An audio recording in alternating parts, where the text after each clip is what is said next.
Hello everyone, welcome to Gypsy Blog. এবারে আমাদের destination United কিংডমের লার্জেস্ট সিটি লন্ডন। লন্ডন যেতে গেলে প্রথমেই আমাদের দরকার 6 মান্থের বেশি ভ্যালিডিটি সম্পন্ন পাসপোর্ট আর ইউকের ভিসা, যেটা 1 মাস আগে অ্যাপ্লাই করতে হবে। আর লাগবে আমাদের international debit and credit card, health insurance আর মানি ট্রান্সফার করে নিতে হবে। আমাদের ইন্ডিয়ান রুপিসটাকে চেঞ্জ করে নিতে হবে পাউন্ডে। সঙ্গে নিতে হবে ইন্টারন্যাশনাল ডেবিট ক্রেডিট কার্ড। আর ওখানে গিয়ে সিম নেওয়া যেতে পারে, আর না তো নিজের ফোনে ইন্টারন্যাশনাল রোমিংটা অ্যাক্টিভেট করে নিয়ে যেতে হবে। আমরা হিথ্রো এয়ারপোর্টে পৌঁছেছিলাম। পৌঁছে অপেক্ষা করছি এখন আমাদের বুক করা স্পেশাল কোচের জন্য। হিথ্রো এয়ারপোর্টের টার্মিনাল 4-এর সামনে আমরা সকলে দাঁড়িয়ে আছি। আমরা এবার গিয়েছিলাম ট্রাভেল এজেন্টের সাথে। আমাদের টিমে ছিল 33 জন, 8 থেকে 80 বয়স্ক। এটা একটা বড় বাস টার্মিনাস লন্ডনের। আমরা রওনা দিয়েছিলাম দমদম এয়ারপোর্ট থেকে। 3:40 ফ্লাইট ছিল আমাদের কাতার এয়ারওয়েজের QR 541। ভোর 3:40 রওনা দিয়ে আমরা দোহাতে পৌঁছেছিলাম 6:15। আর দোহা থেকে আবার QR 003, এটা 7:45 রওনা দিয়ে একদম লন্ডনের হিথ্রো এয়ারপোর্টে পৌঁছেছিলাম আমরা 1:15।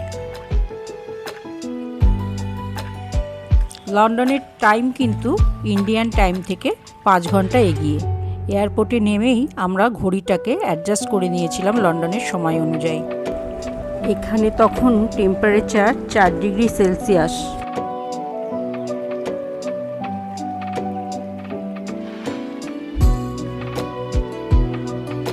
সুন্দর প্রকৃতি, চারিদিকে নিস্তব্ধতা, পরিবেশ ঝকঝক করছে, রাস্তাঘাট ঝকঝকে পরিষ্কার, যানবাহন বেশি, পাবলিক কম, ঘরবাড়ির স্ট্রাকচারই অন্যরকম। স্পেশাল কোচে যখন আমরা যাচ্ছি, এটা একটা লাক্সারিয়াস কোচ ছিল। চারপাশে ঘরবাড়িগুলো কিন্তু পুরো পাল্টিয়ে গেছে, আমাদের দেশের মতো নয়। এগুলো স্ট্রাকচার একটু অন্যরকম।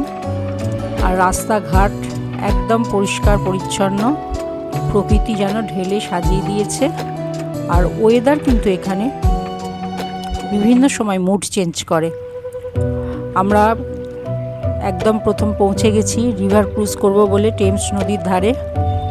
টেমস নদীর জল কিন্তু আমাদের গঙ্গার জলের মতো একদম ঘোলা। আর এই হচ্ছে একটা লন্ডন আই, এটা আমরা আগামীকাল ট্রাই নেব। পুরো লন্ডন শহরটা ভিউ করা যায়। এই যে আমাদের ক্রুজ চলে এসেছে, সামনে দেখা যাচ্ছে বিগ বেন, পার্লামেন্ট হাউস। আজকে আমরা ক্রুজ করে নেব, নিয়ে চলে যাব আমাদের হোটেলে।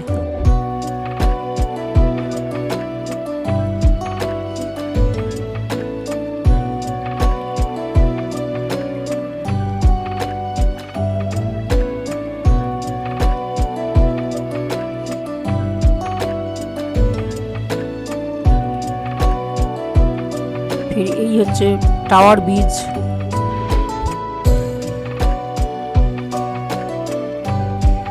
এই টাওয়ার ব্রিজ পর্যন্তই ক্রুজটা যাচ্ছে। আর ক্রুজ যেতে যেতে টেমস নদীর দুদিকেই গড়ে ওঠা লন্ডন শহরের ইতিহাস বলতে বলতে যাচ্ছে। আর সমস্ত দর্শনীয় জিনিসগুলো কিন্তু এই লন্ডন শহরে টেমসের দুদিকেই ভর করে গড়ে উঠেছে। এখান দিয়ে যেতে যেতে ক্রুজে আমাদের বর্ণনা করে দেওয়া হচ্ছিল কোনটা কি, আর লন্ডনের ইতিহাস তার সাথে একটু বলা হচ্ছিল। এই টাওয়ার ব্রিজটা কিন্তু দিনের নির্দিষ্ট সময় সময় ওঠানো যায়, খুলে যায়, উঠিয়ে দিয়ে তার মাঝখান দিয়ে শিপগুলো পাস করে।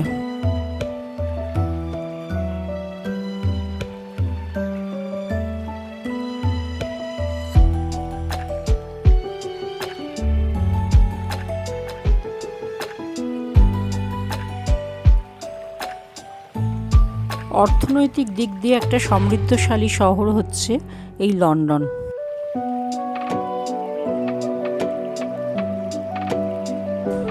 এই বিল্ডিং স্ট্রাকচার দেখেই বোঝা যায় এর প্রসপারিটি। আর লন্ডনের সাথে আমাদের একটা ইতিহাস জড়িয়ে আছে। ভারতবর্ষে ব্রিটিশরা এসে 200 বছর রাজত্ব করে গেছে। সেই সূত্রে বহু ইন্ডিয়ান কিন্তু লন্ডনে প্রবাসী হয়ে রয়েছে। মনেই হয় না যে অন্য কোনো দেশে এসেছি, এত বেশি ইন্ডিয়ান এখানে আছে। বাংলাদেশিও প্রচুর।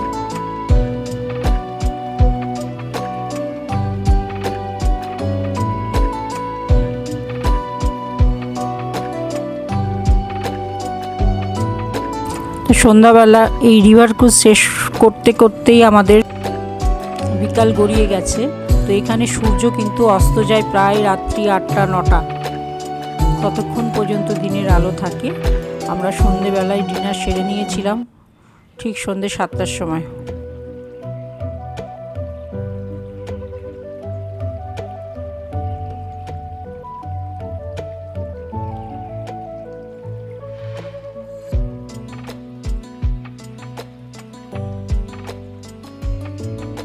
হোটেল বুকিং করে নিয়ে যেতে হবে। ভিসা যখন আমরা যাই ভিসার ইন্টারভিউয়ে, তখন হোটেল বুকিংটা থাকলে ভালো হয়। কত দিনের জন্য যাচ্ছি সেটা দেখালে খুব সহজেই ভিসাটা পাওয়া যায়। তো আমরা এখান থেকে হোটেলও বুকিং করেই গিয়েছিলাম। এটা হচ্ছে লন্ডনের একটা আইকন, টাওয়ার ব্রিজ। যে মাঝের ব্রিজটা উঠে যায় উপরে সময়টা নির্দিষ্ট সময়, সেই সময় এখান থেকে শিপগুলো পাস করে। আর এই যে বিভিন্ন রকম স্ট্রাকচার, পাশে বিল্ডিংগুলো রয়েছে, অদ্ভুত অদ্ভুত সমস্ত দেখতে বিল্ডিংগুলো।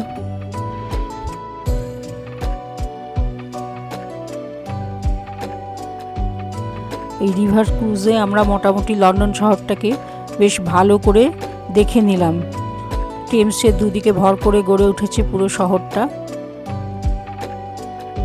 দেখে আজকে আমরা আবার ফিরে যাব সেই হিথ্রো এয়ারপোর্টের কাছে। আমাদের হোটেল আছে, হোটেল হলিডে ইন।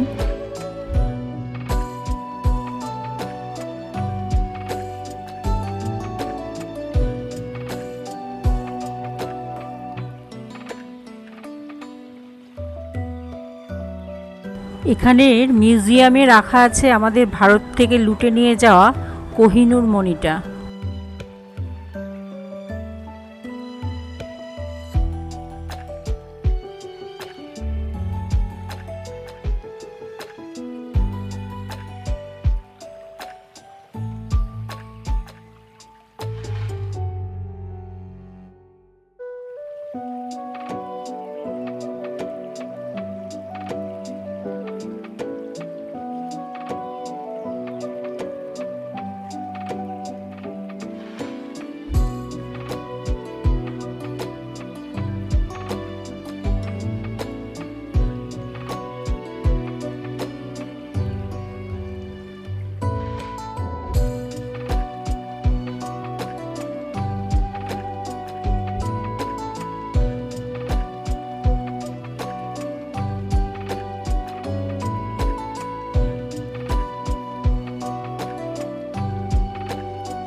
এয়ারপোর্ট থেকে আমরা সিটিতে আসতে গেলে মেট্রো ব্যবহার করতে পারি, টিউব বলে এরা, যেটা আন্ডারগ্রাউন্ড টিউব দিয়ে সহজেই আসা যায় সিটিতে।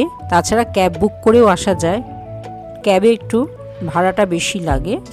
আর যদি আমরা টিউবে আসতে চাই, একটা অস্টার কার্ড করে নিলেই, তাতে টপ আপ ভরলেই কিন্তু যানবাহনটা অনেকটাই সস্তা হয়ে যায়, যাতায়াতটা অনেকটাই সস্তা হয়ে যায়। তাছাড়া লন্ডন পাস পাওয়া যায়। আর এখানে পাবলিক ট্রান্সপোর্ট যেগুলো আছে সেগুলো অ্যাভেল করা যাবে এই পাস দিয়ে। হপ অন হপ আপ বাস আছে, সেই বাসে করে দিব্যি চলে যাওয়া যায় শহরে আনাচে কানাচে।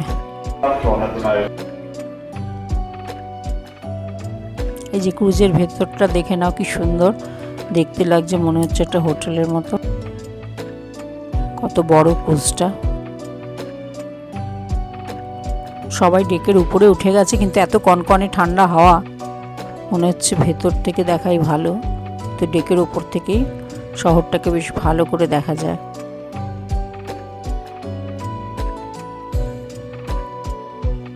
আর লন্ডনে যাওয়ার আগে একটু মনে রাখতে হবে, জুতোটা কিন্তু বেশ গ্রিপ দেওয়া জুতো নিতে হবে, কারণ এখানে যে কোনো মুহূর্তে বৃষ্টি হয়। পোশাক আশাকও সে বুঝে নিতে হবে, সঙ্গে ছাতা বা রেনকোট তো অবশ্যই নিতে হবে, যে কোনো মুহূর্তে কিন্তু ওয়েদার চেঞ্জ হয়।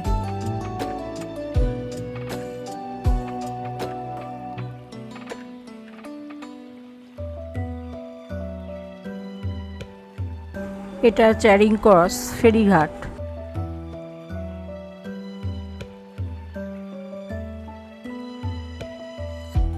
আর খাওয়া দাওয়া বলতে গেলে এখানে ব্রেড, হটডগস, ফ্রুটস এইসবই রয়েছে।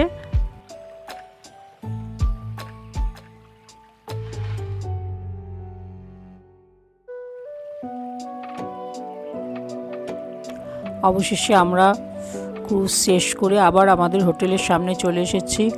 এই যে হিথ্রো এয়ারপোর্টের কাছেই হোটেল। এখানে মিনিট 10-এর মধ্যে প্রায় 4-5টা প্লেন ওঠানামা করলো। আমরা দাঁড়িয়ে দেখলাম। এখন কিন্তু বিকেল হয়ে গেছে, কিন্তু রোদ রয়েছে। 8টা পর্যন্ত সূর্য থাকে, সূর্যের আলো থাকে। এই যে আমাদের হোটেল হলিডে ইন।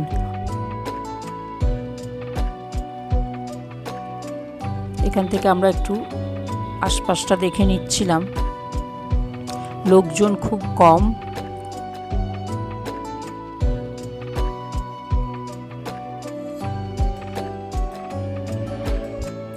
পপুলেশনই তো কম, আমাদের দেশের মতো তো নয়। আমরা অভ্যস্ত পপুলেটেড কান্ট্রিতে থেকে, কিন্তু এদের এত সম্পদ বেশি, কিন্তু সে তুলনায় পপুলেশনটা ভীষণই কম।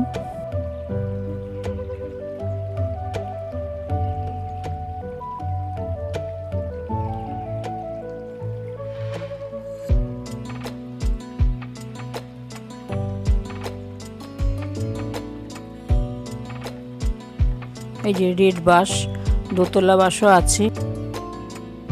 রাস্তাঘাটে বেশিরভাগ সব বাসই কিন্তু লাল রঙের। আর এই যে রাস্তার উপরে দেখা যাচ্ছে কিছু সাইকেল রাখা আছে। এই সাইকেলগুলো একটা নির্দিষ্ট পরিমাণ টাকা দিয়ে চড়া যায়, আবার নির্দিষ্ট জায়গায় সেই সাইকেলগুলোকে রেখে দিতে হবে। এখানে কোনো মানুষ নেই কিন্তু।